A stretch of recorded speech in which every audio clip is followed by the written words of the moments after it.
last gatang malay last kangachi malay ari home mayer nga la last na da hang se kanawa na we mi rin chili cancer ta ka hai thara la na da hang now lu last she may treat ko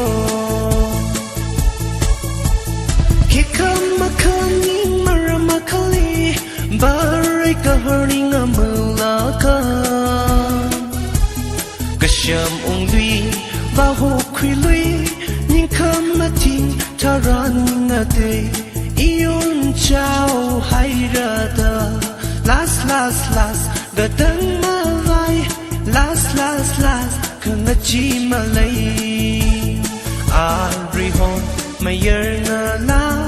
last na da hang ser kanawa na we mi rin chili cancer ta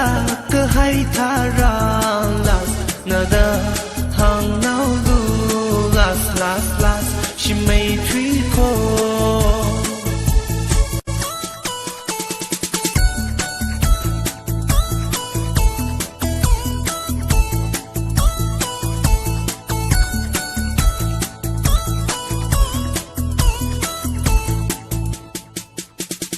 last gadang malay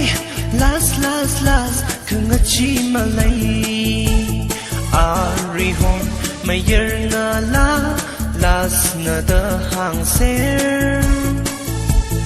kanawa na we mi rin chili cancer ta ka hai thara last na da hang now lu last she may treat ko Leila shika ka shungi talama ki wivang zakana nga sakshon bang wi haida shao ka lai kwi kong la a zika ni to ping hen ka me sam pang hao la last gadang malay last kangachi malay ari hon mayer nga la last na da hang ser kanawa na we mi rin chili cancer ta ka hai thara last na da hang now lu last she may treat ko last nga mu may treat last cancer ta hao last lay man zang quy last she may treat ko